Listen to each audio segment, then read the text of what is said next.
వేటు న్యూస్ ప్రేక్షకులకు నమస్కారం. ఈరోజు మనం కర్నూలు జిల్లాలో కర్రల సమరం ఎంతో ప్రసిద్ధిగాంచింది. ఇది విజయదశమి సందర్భంగా ఈ కర్రల సమరం గురించి ప్రేక్షకులకు పూర్తిగా వివరించే ప్రయత్నం చేద్దాం.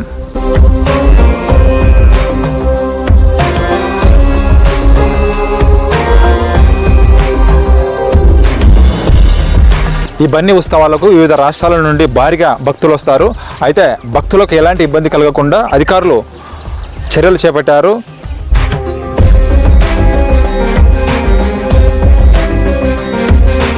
రేపు అర్ధరాత్రి 12 నుండి మొదలయ్యే బన్నీ ఉత్సవాలు మొదటగా కళ్యాణ మహోత్సవం జరిపి పైనుండి కిందకు పల్లకి తీసుకొచ్చి ప్రత్యేక పూజలు నిర్వహించి బన్నీ ఉత్సవాలు అక్కడి నుంచి మొదలవుతాయి.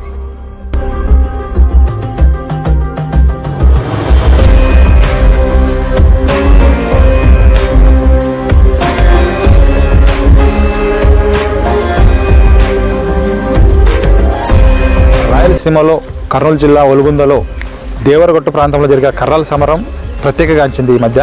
అయితే గతంలో చరిత్ర చెప్పుకున్నట్లయితే ఈ ప్రాంతంలో ఋషులు యజ్ఞాలు చేసేవారని, ఆ యజ్ఞాలను ఒక రాక్షసుడు భంగం కలిగించే ప్రయత్నం చేస్తుండగా మునులు శివుణ్ణి ప్రార్థించి కాపాడాలని వేడుకున్న సమయంలో శివుడు రాక్షసుని సంహరించే సమయంలో రాక్షసుడు ఒక కోరిక కోరాడంట. ప్రతి సంవత్సరం కూడా తనకు బలి ఇవ్వాలని చెప్పి కోరిక కోరాడు. అయితే అందులో భాగంగానే ఇక్కడ బన్నీ ఉత్సవాల్లో భాగంగా పాదాల కట్ట, తదనంతరం రాక్షస సంబంధించి కట్ట దగ్గరికి వెళ్ళి రక్తం ఒక పిడిక 3 చుక్కలు రక్తం సమర్పించి అక్కడ నుండి చెరువు కట్టకు చేరుకొని తదనంతరం పూజలు సాగించి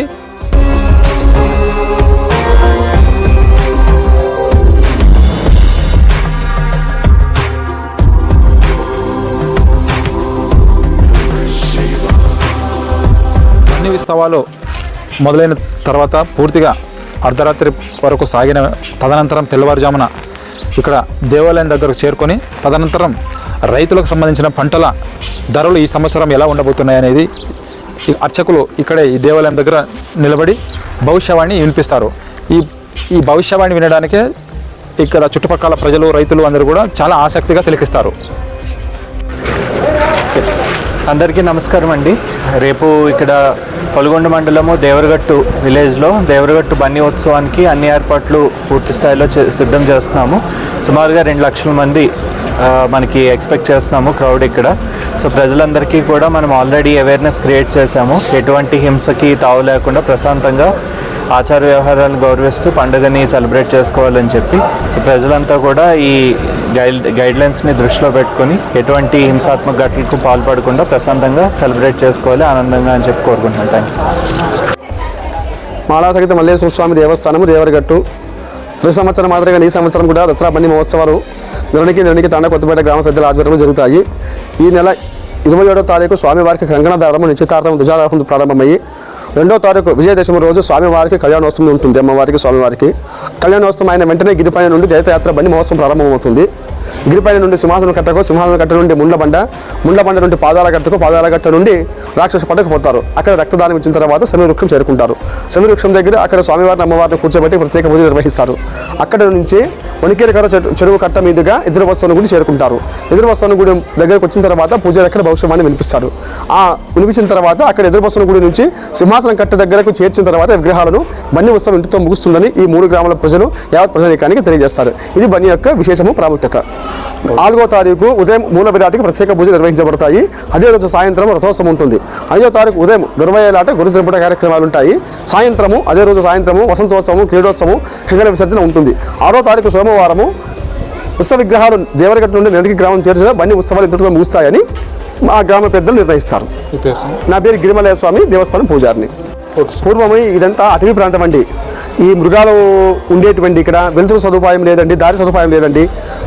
ఆ మృగాల బారి నుండి కట్టె తీసుకొని వెలుతురు కొరకు దివిడి తీసుకొని వచ్చి దేవుని కార్యక్రమం చేసుకుని పోయేవాళ్ళండి పూర్వకాలం మనుషులు.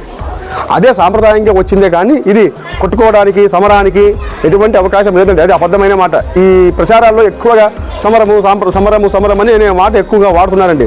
సమరం కాదండి, సాంప్రదాయము. అప్పుడు సదుపాయాలు లేవు కాబట్టి సదుపాయాల కొరకు ఈ దివిటీలు కట్టెలు తీసుకొచ్చి స్వామివారి, అమ్మవారి, దేవుని కార్యక్రమాలు చేసుకుని పోయారండి. అదే సాంప్రదాయంగా కొనసాగుతుందండి. అంతే అండి. కొట్టుకోవడానికి ఎవరు ఉద్దేశపూర్వకంగా రారండి. ఎటువంటి హింస సంఘటనలు జరగవండి, ఎటువంటి అవాంఛనీయ సంఘటనలు కూడా జరగవండి ఇక్కడ. ఈ డిపార్ట్మెంట్ అయితేనేమి, ఈ కరెంటు వ్యవస్థ అయితేనేమి, ఈ సీసీ కెమెరా వ్యవస్థ అయితేమి, తర్వాత నీటి వ్యవస్థ అయితేమి, దారి వ్యవస్థ అయితేమి, డిపార్ట్మెంట్ జిల్లాధికారులు మొత్తం ఇక్కడికి వచ్చి మీటింగ్ ఏర్పాటు చేశారు. వచ్చి మీటింగ్ అయిన వెంటనే అన్ని సదుపాయాలు కలిగించారు ఇక్కడ జిల్లా యంత్రాంగం వచ్చి. మల్లేశ్వర స్వామి అర్చకుడు మేము. ఇక్కడ వచ్చేసి దసరా పండుగ ఉత్సవము రేపు ఉదయం జరగబోతుంది. ఇక్కడ వచ్చేసి కర్రలతో కొట్టుకుంటారని మీరు అందరూ పేపర్లు రాస్తున్నారు. వాస్తవానికి అయితే కర్రలతో కొట్టుకోవడం కాదు. 100 సంవత్సరాల క్రితము ఇక్కడ అడవి మొత్తం పులులు, సింహాలు ఉన్నాయన్నమాట. వాటి కోసం అని చెప్పేసి కర్రలు పట్టుకొని వచ్చేవారు అప్పట్లో భక్తులు. అది ఏమైందంటే ఆచారం ప్రకారంగా కర్రలు పట్టుకొని అది కర్రల సమరంగా నడుస్తూ ఉంది. మాళమల్లేశ్వర స్వామికి పైన రేపు 2వ తారీఖు 12 గంటల పైన మాళమల్లేశ్వర స్వామికి కళ్యాణోత్సవం జరిగి కిందకి జైత్రయాత్ర కిందకు వచ్చేస్తారు. రక్షపడి మీదుగా బన్ని చెట్టు దగ్గర, జమ్మి చెట్టు దగ్గరికి వెళ్ళి రక్షపడి దగ్గరికి వెళ్ళి రక్తం ఇచ్చేసి 3 చుక్కలు రక్తం ఇస్తారండి. అక్కడ 3 చుక్కలు రక్తం ఇచ్చేసి అక్కడ నుంచి మళ్ళీ బసవనగుడి దగ్గరికి వచ్చి ఆలయ అర్చకుడు పూజారి గారు దైవవాణి కార్మికం చెప్పేసిన తర్వాత ఇక్కడికి వచ్చి సింహాసనంలో దేవుడు కూర్చోవడానికి అక్కడ బన్ని ఉత్సవం ముగుస్తుంది. నా పేరు నాగరాజస్వామి. ఓం శాంతి. మనం బ్రహ్మకుమారి లక్ష్మి అక్క గారు ఆలూరులో సేవా కేంద్రంలో సేవ చేస్తున్నాము. విశేషంగా ఇక్కడ బన్నీ దసరా సంబరాన్ని జరుపుకుంటాము. కానీ ఇక్కడ మనము హింస ఏది చేయకూడదు. మనము ఏకతంగా ఒకే పరమాత్మని ప్రేమంగా మనము జరుపుకోవాలి, ఏకతతో జరుపుకోవాలి. మొదటి కాలంలో ఇక్కడ అడవి ఉన్న కారణంగా జీవజంతువుల భయంతో కర్రలు వచ్చేవారు. ఇప్పుడు కర్రలతో కొట్టుకొని మనం తల కొట్టుకొని హింసాత్మకమైన పని చేయకూడదు. మనం అందరూ ఒకే పరమాత్మని పిల్లలము, సోదరులుగా అందరూ మంచిగా ఈ ఒక్క దసరా మహోత్సవాన్ని జరుపుకోవాలి. ఇప్పుడు తిరుపతి అన్ని శ్రీరంగపట్టణం అందరూ ఎంత విజృంభంగా ఖుషితో అందరూ జరుపుకుంటారు. మనం కూడా ఇక్కడ కూడా దేవుని పేరుతో దేవుని ఒక కార్యక్రమాన్ని మనం అందరూ ప్రేమంగా, స్నేహంగా, ఖుషితో, భక్తితో, ప్రేమపూర్వకంగా జరుపుకోవాలి. అందరూ ఆరోగ్యంగా అన్ని పెట్టుకోవాలి. అందరూ సమరం చేయకండి. శాంతియుక్తంగా, ప్రేమంగా, ఖుషిగా భగవంతుని ప్రేమాన్ని పొందండి. పరమాత్మని మీద విశ్వాసం, స్నేహాన్ని పెంచుకోండి. అందరూ పరమాత్మని ప్రేమికులయ్యి అందరికీ శుభ సందేశం ఇవ్వండి. మీరు సంతోషంగా ఉండండి, అందరూ సంతోషంగా ఉండాలి. అందరూ మీ ఆరోగ్యం కాపాడుకోండి, అందరి ఆరోగ్యాన్ని కాపాడాలి. అందరూ ప్రశాంతిగా ఉంటాము, అందరూ సుఖశాంతిని పొందుదామని కోరుకుంటున్నాను. ఓం శాంతి. ఓం శాంతి.